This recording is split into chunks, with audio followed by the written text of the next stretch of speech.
yang menyebabkan peserta didik mengalami kesulitan mengingat materi IPA yang telah dipelajari?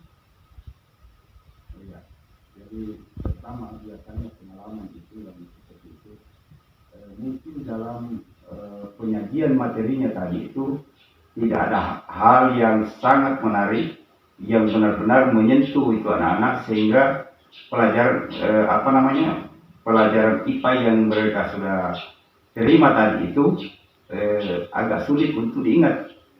Maksudnya ini seandainya saya bisa berikan saran kepada gurunya itu, gurunya harus bisa memberikan hal yang menarik, sedemikian hal yang menarik sehingga siswa itu bisa mengingat ya, karena terkesan dalam pembelajaran tadi itu pada saat disajikan sehingga pelajaran ini menjadi lebih menarik sehingga dia mudah mengingat-ingatnya, tidak mudah terhapus dari memorinya itu karena pada saat disajikan dari pembelajaran itu sangat menarik atau ada hal yang betul-betul menyentuh dia begitu. Jadi mungkin kalau ada saran ke depan kalau memberikan pelajaran IPA ini bagaimana dibuat, diramu itu sedemikian mungkin dari metodenya atau bagaimana cara menyampaikan sehingga dia itu terkesan sangat menarik sehingga dia bisa mengingatnya, mudah untuk diingat kembali. Yang kedua Pak, apa yang menyebabkan peserta didik mengalami kesulitan mengingat materi IPA yang telah dipelajari? Nah, ini yang terkait dengan masalah pembelajaran IPA ini. Bagaimana kita ketahui bahwa dalam melalui kurikulum IPA ini tentunya kita perlu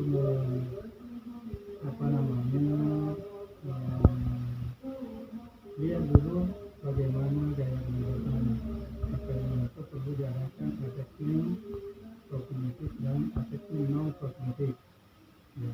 Bagaimana apa yang telah dilakukan yang lalu ini itu adalah suatu upaya untuk bagaimana memahami tentang gaya belajar anak.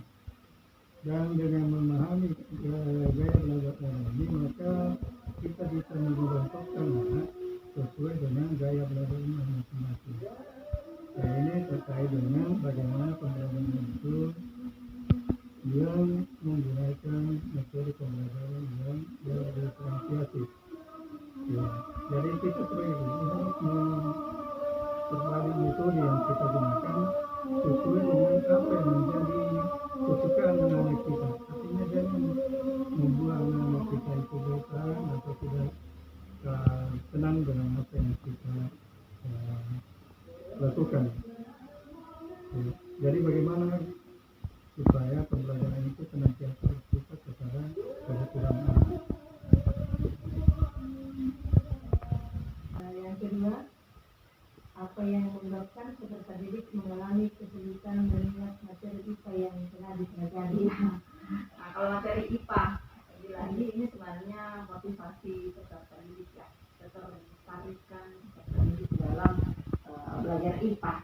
Jadi yang menyebabkan yang pertama mereka tidak tertarik tentu karena ya susah untuk memahami karena mereka tidak tertarik dengan pelajaran IPA, di mana tentu banyak bahasa-bahasa asing ataupun pemahaman-pemahaman yang tidak lazim ya, yang menurut mereka itu bikin susah saja, bikin ribet saja hidupnya. Mereka kan sukanya yang gampang-gampang. Ya, sementara itu ada rumusnya, ada reaksinya mungkin, ya, kemudian ada perhitungannya. Nah, mereka tuh cenderung menghindari hal yang seperti itu. Ya, kemudian hari pertanyaan yang kedua tuh, kesulitan. Nah, karena tidak tertariknya, ya tentu tidak bisa dimasukkan dalam pikirannya sehingga ya sulit untuk memahami. Yang kedua tentu dari cara gurunya menjelaskan. Ya, cara guru menyampaikan materi. Kebiasaan kita itu guru itu yang menyampaikan materi, yang guru yang menjelaskan. Padahal seharusnya dibalik. Ya, untuk mengajarkan siswa maka mereka itu harus diberikan contoh nyata kasus misalnya apa dan mereka menemukan sendiri. Nah, itu kebiasaan itulah yang mau dibangun sekarang. Kenapa mereka sulit? Ya karena dia cuma menggunakan pendengaran saja. Ya, lebih banyak dijelaskan sehingga ya tentu siswa itu lebih banyak juga hanya menulis saja.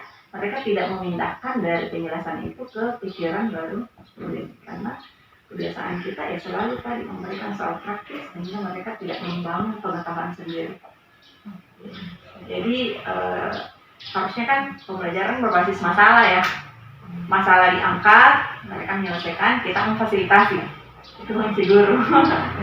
Iya, menurut saya seperti itu. Kedua, apa yang menyebabkan peserta didik mengalami kesulitan mengingat materi IPA yang telah dipelajari? Jadi yang menyebabkan peserta didik itu mengalami kesulitan mengingat materi IPA yang telah dipelajari karena yang pertama itu perhatian siswa tidak fokus pada apa yang diberikan. Kemudian yang kedua, tidak dapat menerima informasi yang diberikan oleh guru. Kemudian yang ketiga, terlalu banyak hal yang dipikirkan.